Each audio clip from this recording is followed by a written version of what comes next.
अश्विनी मास की नवमी तिथि नवरात्रि का आखिरी दिन होता है और इस दिन मां भगवती के नौवें स्वरूप मां सिद्धिदात्री की विधि विधान से पूजा की जाती है।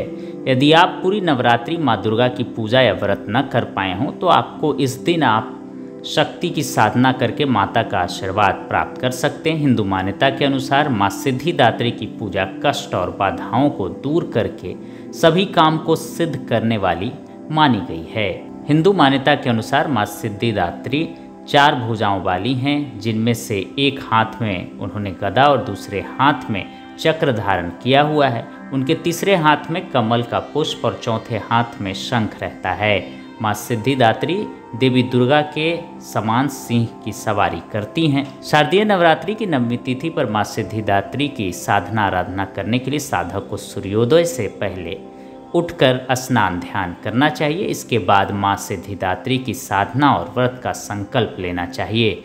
फिर पूजा घर में मां सिद्धिदात्री का चित्र या मूर्ति रखकर उस पर पवित्र जल छिड़कना चाहिए।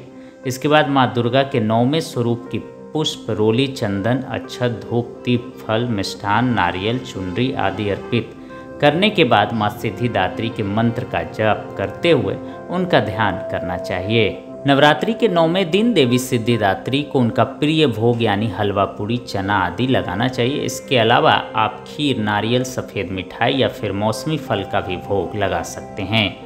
हिंदू मान्यता के अनुसार नवरात्रि के 9वें दिन माता सिद्धिदात्री की पूजा करने पर साधक को 9 दिन नवरात्रि की पूजा का पुण्य फल प्राप्त होता है।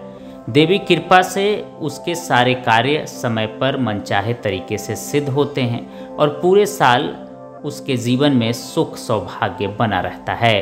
पौराणिक मान्यता के अनुसार मां सिद्धिदात्री का प्राकट्य देवी देवताओं के तेज से तब हुआ था जब देवतागण महिषासुर के अत्याचारों से परेशान होकर भगवान शिव और भगवान विष्णु के पास पहुँचे थे।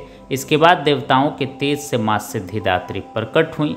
मान्यता यह भी है कि भगवान शिव ने मां सिद्धिदात्री की कठिन साधना करके 8 सिद्धियां प्राप्त की थीं, जिसके बाद उनका आधा शरीर देवी का हो गया था और उन्हें अर्धनारीश्वर के रूप में पूजा गया।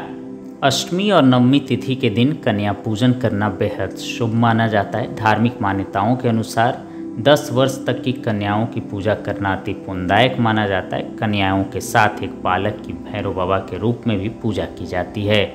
9 कन्याएं और एक बालक की पूजा करना शुभ माना जाता है। पटना में कई वर्षों से शिक्षा में अहम योगदान दे रहा है Gyansthali high school Alamganj Patna city, जहां 10वीं और 12वीं की बोर्ड परीक्षाओं में 100% अंक प्राप्त कर रहे हैं बच्चे। एक ऐसा स्कूल जहां न केवल होती है पढ़ाई बल्कि साथ ही साथ होती है कल्चरल एक्टिविटी, स्पोर्ट्स एक्टिविटी से जुड़े गेम्स, मैथ ओलंपियाड से लेकर साइंस ओलंपियाड, जहां बच्चों के लिए स्कूल कैंपस अत्याधुनिक सुविधाओं से लैस, छोटे बच्चों के लिए वाहन और ट्रांसपोर्ट की विशेष सुविधा।